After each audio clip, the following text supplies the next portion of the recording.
Mi matrimonio no terminó con una discusión ni con una despedida digna, sino con una maleta arrojada a mis pies y una frase que todavía me arde: aquí ya no tienes nada.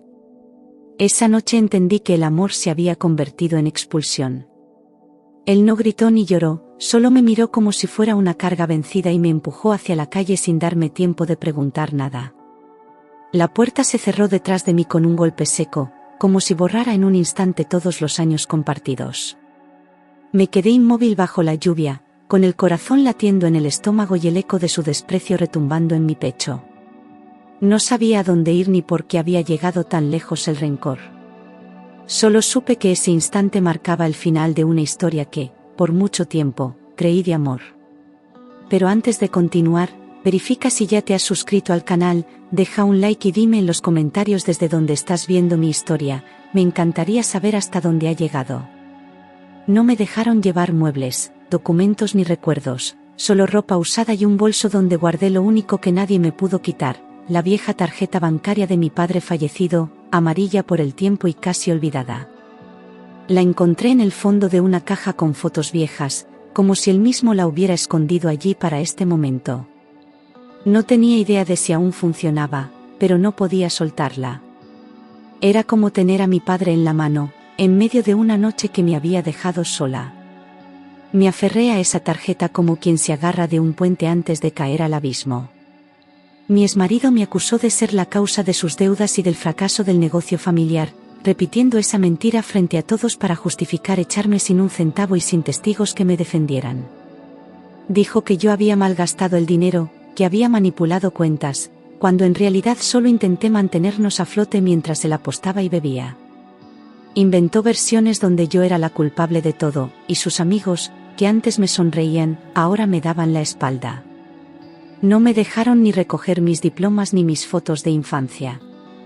Era como si borraran mi existencia a propósito. Con vergüenza y miedo, alquilé un cuarto diminuto cerca del puerto, húmedo, con una ventana oxidada y el ruido constante de barcos entrando y saliendo, como recordándome que otros sí podían huir. El colchón tenía resortes que se sentían en la espalda y las paredes olían a moho. A veces veía ratas correr entre las tablas sueltas del suelo. No tenía a quién llamar ni a quién contarle nada. Pasé días sin hablar con nadie, tragando el llanto para no parecer débil ni siquiera ante mí misma. Los primeros días sobreviví contando monedas, comiendo pan duro y café aguado, y preguntándome cómo una vida entera podía derrumbarse tan rápido sin que nadie se responsabilizara. En el espejo del baño compartido apenas me reconocía: ojeras, piel sin color, mirada apagada. Recordaba la casa grande, las cenas con velas, las risas falsas.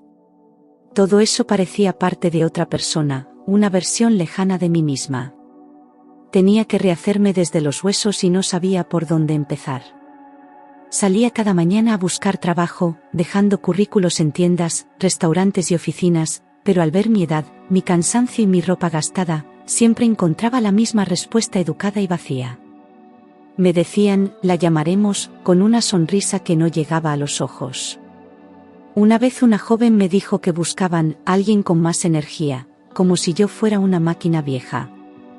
Aguanté humillaciones en silencio, sin permitir que nadie viera mis lágrimas. Volvía cada tarde más cansada y más invisible. Hubo noches en que dormí con hambre, abrazando la tarjeta de mi padre como si fuera un amuleto, aunque durante años me había prometido no usarla jamás. La había guardado como un recuerdo, no como una salvación.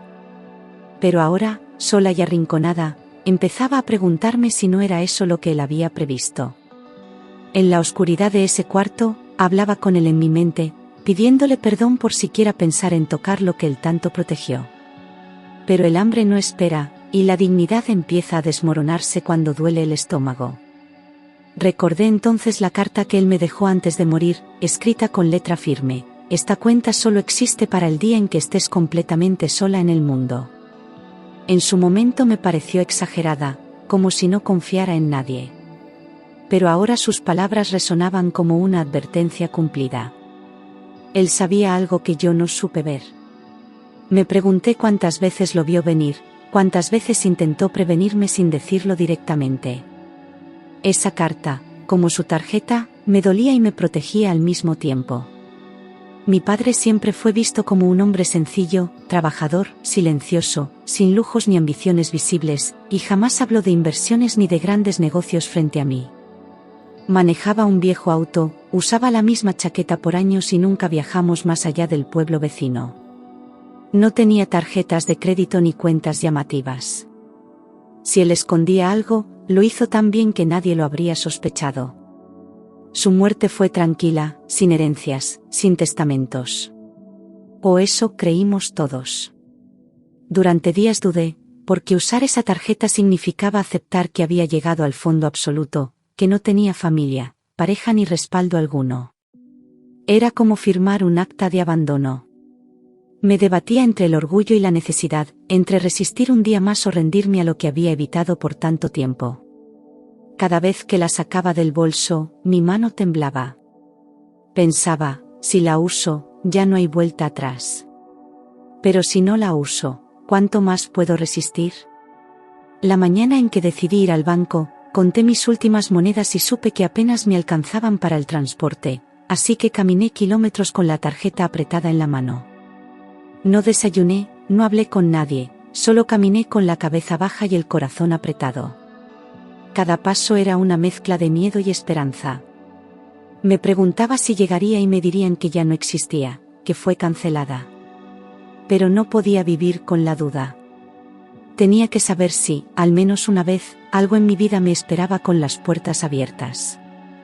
Entré a la sucursal con vergüenza, observando a personas bien vestidas, empleados seguros de sí mismos y un ambiente que no parecía hecho para alguien como yo. Caminé hasta la fila como si estuviera invadiendo un lugar al que no pertenecía, sintiendo que todos podían ver mi ropa vieja y mis zapatos gastados. Nadie me miró directamente, pero sentí cada juicio en el aire. Cuando llegó mi turno, respiré hondo y entregué la tarjeta como quien ofrece un secreto. En mi cabeza solo repetía, que funcione, por favor, que funcione. Cuando entregué la tarjeta al cajero, noté que la miró 2 veces, no por el saldo, sino por el diseño antiguo y el número de cuenta que ya no se veía en circulación. Frunció el ceño como si hubiera encontrado algo que no esperaba, y luego me miró a los ojos con una mezcla de duda y curiosidad. Intentó pasarlo por el lector una vez, luego otra, y cada intento parecía hacerlo más nervioso. Yo no sabía si debía preguntar o callar, así que solo esperé. Mi corazón latía como si estuviera cometiendo un delito sin saberlo.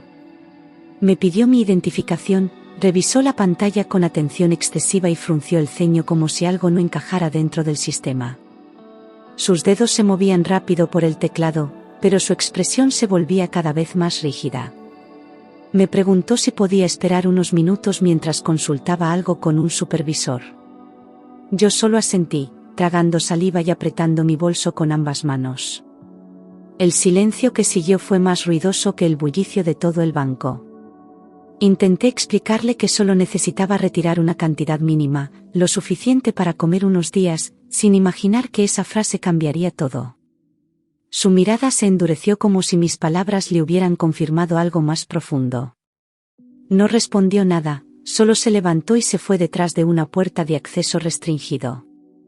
Me quedé ahí parada, sintiéndome pequeña, expuesta, con la tarjeta aún en el mostrador.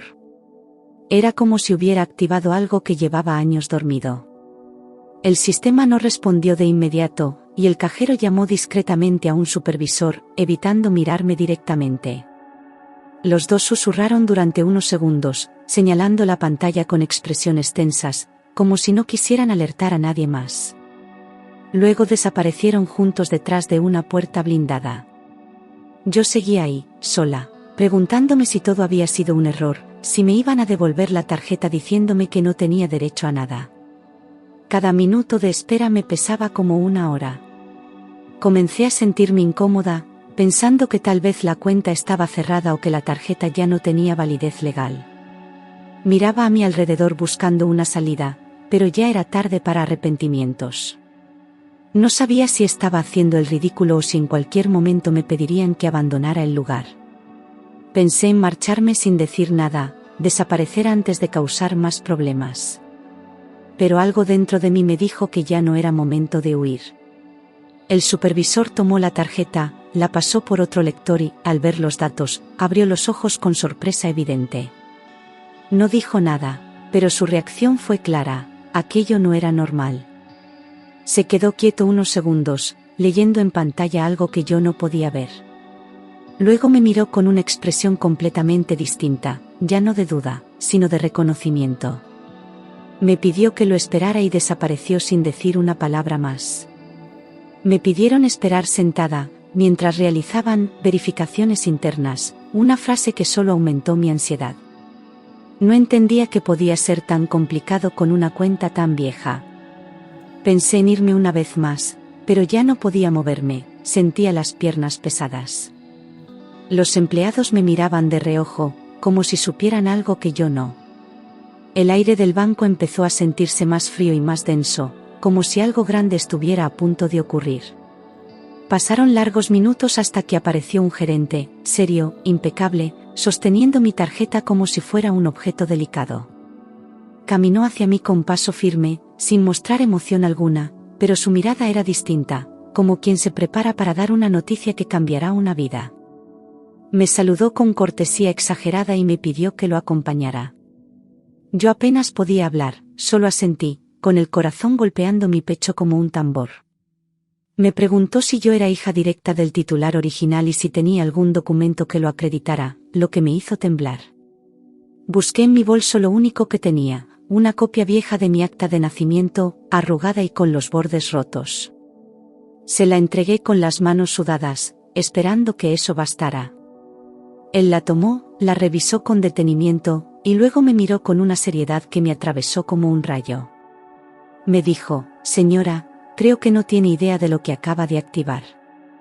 Al confirmar mi identidad, el gerente ordenó cerrar el módulo de atención y llevarme a una oficina privada. Algunos empleados se miraron entre ellos, sorprendidos, como si eso no ocurriera todos los días. Me sentí como si cruzara una puerta invisible entre la vida que conocía y una nueva realidad que aún no entendía. Nadie me explicó nada durante esos pasos hacia adentro. Solo me ofrecieron agua y me pidieron que esperara unos minutos más. Allí me explicaron que esa cuenta no era común, sino parte de registros financieros muy antiguos del banco. El gerente abrió una carpeta con documentos amarillentos y sellos que ya no se usaban, y mientras hablaba, noté cómo su tono se volvía cada vez más cuidadoso. Me dijeron que la cuenta llevaba décadas sin ser tocada, protegida bajo un esquema especial que muy pocos conocían. No era una simple cuenta de ahorros ni una herencia regular. Estaba vinculada a estructuras financieras complejas, creadas hace más de 30 años. El empleado regresó pálido, casi sin voz, y fue entonces cuando soltó el grito que detuvo toda la sucursal: «¡Esto no puede ser!». El sonido atravesó las paredes de vidrio y todos los presentes voltearon a mirar, incluyendo clientes que se acercaron curiosos. Yo me levanté de golpe, pensando que algo malo estaba ocurriendo. Pero en sus ojos no había alarma, sino asombro. En ese momento supe que mi vida acababa de cambiar, aunque aún no entendía cómo ni por qué. Ese grito no fue por dinero inmediato, sino por lo que descubrieron al revisar el origen legal de la cuenta. Había firmas, documentos y transacciones que vinculaban a mi padre con los inicios del banco mismo. No como cliente, sino como uno de los primeros socios inversionistas cuando la institución era apenas un proyecto regional. El papel que él había tenido fue oculto, reservado, silenciado incluso dentro de la misma entidad. Su nombre aparecía en documentos que llevaban décadas guardados bajo estricta confidencialidad. Me explicaron que mi padre figuraba como socio inicial e inversionista temprano cuando el banco aún era una entidad pequeña. Participó en las primeras rondas de capital, aportando recursos que nadie imaginaba que tenía, y firmó un contrato de participación que aseguraba su parte por generaciones. Sin embargo, por decisión propia, mantuvo todo en secreto, sin buscar protagonismo ni beneficios inmediatos. Fue una decisión de largo plazo, pensada no para él, sino para alguien más. Ese alguien, ahora lo entendía, era yo. Durante décadas, su participación había sido protegida mediante un fideicomiso legalmente blindado, sin aparecer públicamente. El banco había respetado su voluntad con rigurosidad, siguiendo instrucciones precisas que él dejó firmadas antes de morir. El fideicomiso estaba diseñado para activarse solo si se cumplían ciertas condiciones, entre ellas, que yo me encontrara en situación extrema. Su estructura no permitía que nadie más, ni siquiera otros familiares, accedieran al contenido. Era una protección silenciosa, construida con paciencia y previsión. El fideicomiso establecía condiciones claras: el patrimonio solo podía activarse si el beneficiario demostraba necesidad real y abandono total. No bastaba con pedir el dinero, había que probar que se había llegado al límite. Por eso la tarjeta funcionó como una llave dormida, que solo se activaba cuando la desesperación era real. Mi situación, tan cruda y documentada, cumplía cada una de las cláusulas. Nadie más podía haberlo previsto de esa manera, excepto un padre que había vivido con los ojos bien abiertos. Cada movimiento, cada año sin uso, estaba registrado como prueba de que mi padre no buscaba riqueza inmediata, sino protección futura. El fideicomiso generaba reportes anuales de inactividad, que el banco archivaba con rigor como parte del acuerdo. Esa ausencia de uso era precisamente lo que lo mantenía intacto y protegido. Cada año sin tocarlo reforzaba la intención con la que fue creado. Su silencio financiero era su forma de gritarme que algún día, si todo se rompía, yo tendría una red para sostenerme. Yo escuchaba en silencio, incapaz de reconciliar la imagen del hombre humilde que me crió con lo que me estaban contando. Recordaba sus manos ásperas, su camisa remendada, su costumbre de ahorrar hasta en lo más pequeño. Jamás lo vi hablar de dinero ni mostrar signos de riqueza oculta. Y sin embargo, había construido algo tan grande que nadie se atrevió a contarme en vida. Era como descubrir una segunda versión de mi padre, hecha de sacrificios secretos. El gerente confirmó que el fideicomiso había sido diseñado para evitar conflictos familiares, fraudes o reclamos indebidos. Cada cláusula había sido revisada por abogados y validada por notarios de alta reputación. Incluso los cambios legales del país estaban previstos en sus términos. Su intención era clara: proteger a su hija de todo y de todos, incluso de ella misma. Me sentí tan protegida como traicionada por no haber sabido nada antes. También me explicó que la cuenta no generaba transferencias visibles ni movimientos sospechosos, precisamente para no levantar atención. Era como si no existiera, camuflada dentro de los archivos más antiguos del banco. Ni siquiera los nuevos directivos estaban al tanto de su existencia, y eso la mantuvo a salvo. Yo, sin saberlo, había caminado con una bomba de tiempo en la cartera, una bomba que en vez de explotar, me iba a salvar. Todo eso me parecía tan irreal como el silencio de mi padre cada vez que le pregunté si tenía algo guardado para el futuro. Cuando pregunté por el saldo, el gerente respiró hondo antes de responder. No habló en cifras, sino con palabras cuidadosamente medidas, dejando claro que no se trataba de una cuenta común. Me explicó que era patrimonio estructurado, compuesto por bienes, participaciones en fondos, intereses acumulados y activos que seguían generando valor desde hacía más de 3 décadas. No podía retirarse como efectivo ni manejarse de forma impulsiva. Era un sistema vivo, protegido por protocolos especiales del banco, que exigía comprensión, gestión y, sobre todo, prudencia. El fideicomiso incluía inversiones bancarias, participación accionaria y rendimientos acumulados durante más de 30 años. Mi padre, con su perfil bajo, había sido socio silencioso de varios fondos que ahora tenían valor millonario. El gerente me mostró documentos, gráficos y firmas que lo comprobaban todo. No era una ilusión, ni una promesa. Era real, tangible, y estaba registrado legalmente a mi nombre. Comprendí entonces por qué mi padre vivió de forma tan austera, evitando lujos y manteniendo su anonimato financiero. Cada decisión suya tenía sentido ahora: su viejo carro, su ropa sencilla, sus noches en casa leyendo en vez de salir. Vivía como si no tuviera nada, para proteger lo que era mío sin que yo lo supiera. Su silencio fue su mayor forma de amor. Nunca presumió, nunca explicó. Solo actuó. El banco confirmó que, legalmente, yo era la única beneficiaria directa y que todo estaba debidamente registrado. No había cláusulas escondidas ni herederos secundarios ni condiciones futuras. Todo había sido pensado solo para mí, con instrucciones claras, certificadas y archivadas por años. Nadie más tenía derecho a reclamarlo, y ninguna autoridad podía disputarlo.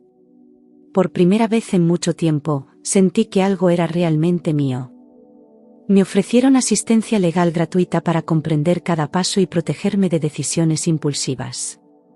Me hablaron con respeto, sin condescendencia, explicándome con calma lo que implicaba heredar algo tan complejo. Yo no tenía conocimientos financieros, apenas sabía usar una cuenta corriente.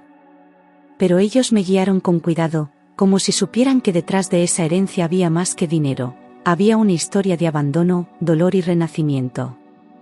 No me entregaron dinero en efectivo ese día, sino algo más importante: seguridad, respaldo y tiempo para pensar.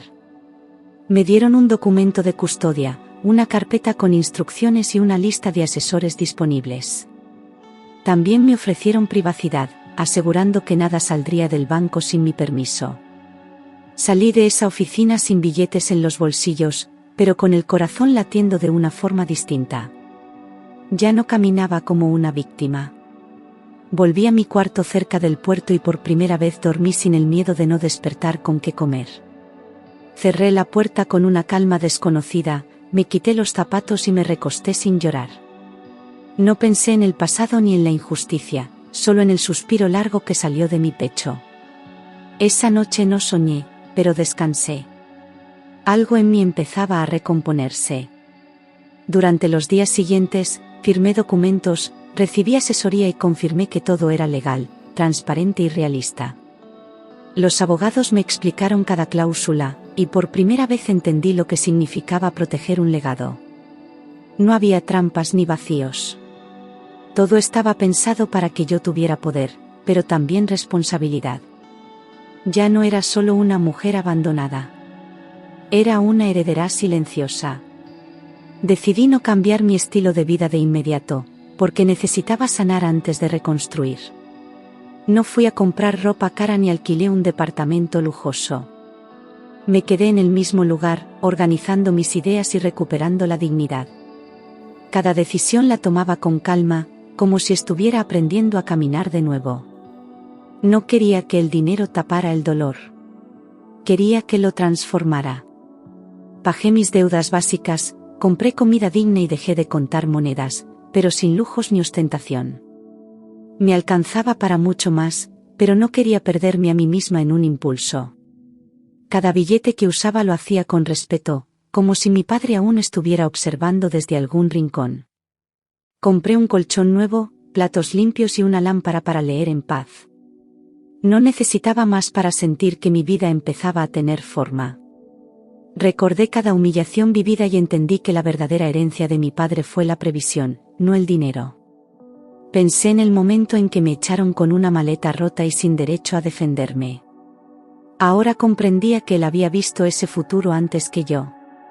No dejó riquezas para presumir, sino un escudo que solo se activaría si el mundo me dejaba sin techo ni voz. Y en medio de tanta soledad, su silencio valió más que 1000 promesas. El banco me explicó que él había previsto exactamente un escenario como el que yo vivía. Había dejado instrucciones precisas para activarlo solo si quedaba sin hogar, sin pareja y sin ayuda directa. Era una condición dura, pero justa, porque no quería que nadie abusara de lo que protegía. No me dejó una salida fácil, me dejó una última oportunidad. Y ahora que la había tomado, entendía por qué lo hizo así. Su mayor miedo no era morir pobre, sino que yo quedara indefensa ante una traición o una injusticia. Por eso nunca me habló directamente de ese dinero, porque sabía que solo debía aparecer si el dolor era real. Su desconfianza no era hacia mí, sino hacia el mundo que nos rodeaba. Un mundo donde la gente desaparece cuando dejas de servir.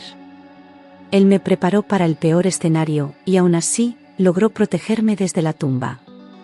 Con el tiempo, pude alquilar un lugar mejor, sencillo pero limpio, lejos del ruido y del recuerdo del abandono.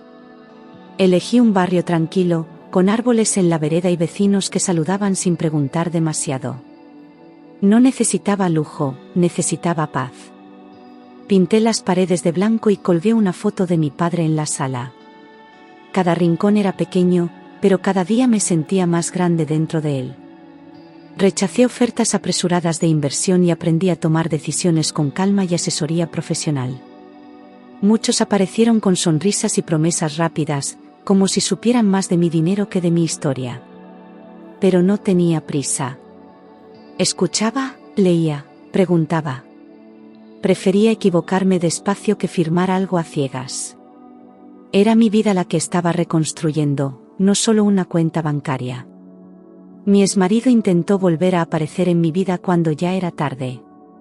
Mensajes, llamadas perdidas y disculpas tardías llegaron sin que yo las buscara. No respondí a ninguna. No por rencor, sino porque entendí que cerrar esa puerta era parte de mi reconstrucción. Cuando él se enteró de mi estabilidad, intentó justificarse, pero ya era tarde para palabras vacías. Dijo que no sabía lo que hacía, que estaba presionado, que todos cometemos errores. Pero yo ya no era la mujer que temblaba al recoger monedas del suelo. Escuché sin odio, pero también sin interés. Ya no tenía poder sobre mí, ni sobre mis emociones. Y eso era más valioso que cualquier compensación. Comprendí que no necesitaba demostrar nada a quien me expulsó cuando más vulnerable estaba. No tenía que gritar mis logros ni mostrar mis cuentas a nadie. Lo que construía ahora era solo mío. Cada paso que daba era una afirmación silenciosa de mi valor. Y entender eso fue la verdadera liberación. Invertí en educación financiera, terapia y en recuperar la confianza que me habían destruido. Aprendí a leer contratos, a hacer preguntas, a decir no. Fui a terapia por primera vez y lloré todo lo que había contenido durante años. Descubrí que la fuerza no es callar, sino sanar. Y que reconstruirse también es un acto de amor propio. Cada paso que daba era una forma silenciosa de honrar a mi padre y su sacrificio oculto. No hacía falta que el mundo supiera su nombre, bastaba con que yo no lo olvidara. Cada decisión responsable, cada límite que aprendí a poner, llevaba su huella. Él me enseñó a resistir sin decir una palabra, a mirar hacia adelante aún con el corazón hecho trizas. Vivir con dignidad era su legado más fuerte. Nunca hice pública mi situación, porque aprendí que el silencio también puede ser una protección.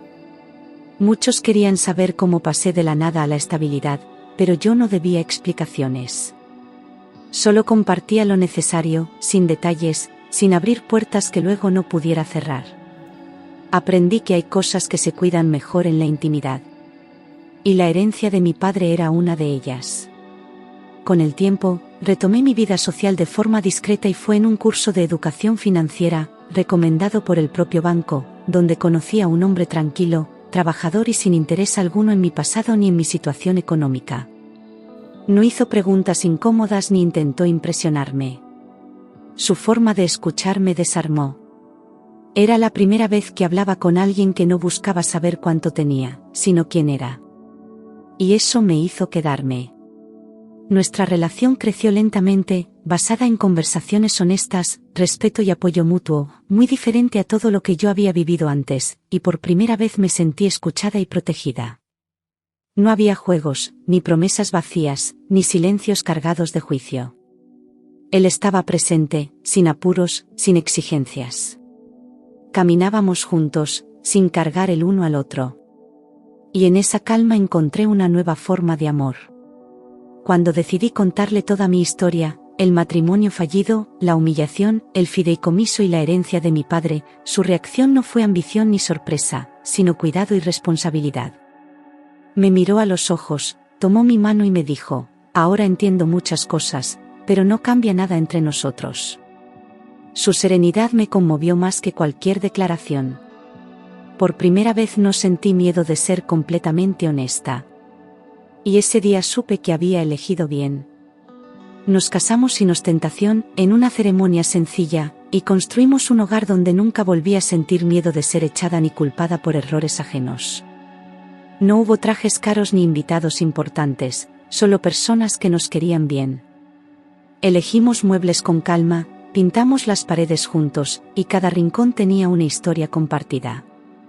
Mi nombre estaba en la puerta, no como adorno, sino como parte del lugar. Esta vez, el amor era refugio, no amenaza. Con él formé una familia verdadera, tuve hijos y aprendí lo que significa criar en un ambiente de estabilidad, amor y seguridad emocional. No quería repetir los errores del pasado ni transmitirles mis heridas. En casa se hablaba con respeto, se pedía perdón, se compartía sin miedo. Mi historia dolorosa me había dado herramientas para ofrecerles lo que yo no tuve. Y verlos crecer en paz era mi mayor recompensa. Mientras tanto, mi exmarido reapareció en varias ocasiones, primero con mensajes cordiales, luego con disculpas tardías, cuando supo que yo estaba económicamente estable. Al principio me sorprendió, luego me molestó, y finalmente lo ignoré. Cada intento suyo era un espejo del hombre que había sido, oportunista, calculador, superficial. No buscaba redención. Buscaba volver a lo que ya no existía. Intentó convencerme de que había cambiado, que todo había sido un error, e incluso insinuó que podíamos empezar de nuevo, como si el pasado pudiera borrarse. Me ofreció encuentros, pidió una conversación adulta, y llegó a presentarse en mi nuevo vecindario. Pero esta vez, yo ya no temblaba. Esta vez sabía quién era y cuánto valía. Y no necesitaba demostrarlo con gritos ni lágrimas. Nunca le respondí, porque entendí que su interés no era amor ni arrepentimiento, sino la comodidad que había perdido cuando me echó sin nada. Lo vi claro, él no quería a la mujer que yo era, sino al dinero que ahora sabía que tenía. Y yo no estaba dispuesta a regalarle ni una palabra. El silencio fue mi forma de cerrar esa puerta para siempre, sin odio, pero con firmeza. Hoy vivo tranquila, con un hombre que trabaja a mi lado, que protege a nuestra familia y que jamás usaría el dinero como herramienta de control o humillación. Construimos cada día con respeto, compartiendo decisiones y escuchándonos de verdad. No hay secretos ni juegos de poder, solo acuerdos y confianza. Él no me rescató, pero caminó conmigo mientras yo me rescataba sola. Y eso hizo toda la diferencia. Cuando miro atrás, sé que no solo sobreviví al abandono, construí una vida segura, una familia sólida y un futuro que mi padre soñó para mí, lejos del miedo y cerca de la paz. No olvido el dolor, pero ya no me domina. Lo transformé en fuerza, en claridad, en nuevas raíces. Mi historia no es perfecta, pero es mía. Y al final, eso es lo que más vale. A veces me siento observada por ese padre silencioso que nunca alzó la voz, pero dejó sembrado un futuro entero para mí.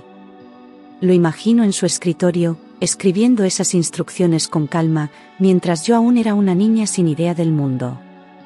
Él no creyó en los discursos grandiosos, sino en los actos silenciosos que salvan cuando todo se rompe. No dejó una herencia para que lo aplaudieran, sino para que yo no me perdiera. Y eso lo convierte en el héroe más discreto y valiente que he conocido. No necesito más pruebas de amor que su previsión en medio del silencio. Él sabía que habría un día en que todo se me vendría abajo, y decidió dejarme una puerta, no para escapar, sino para empezar de nuevo.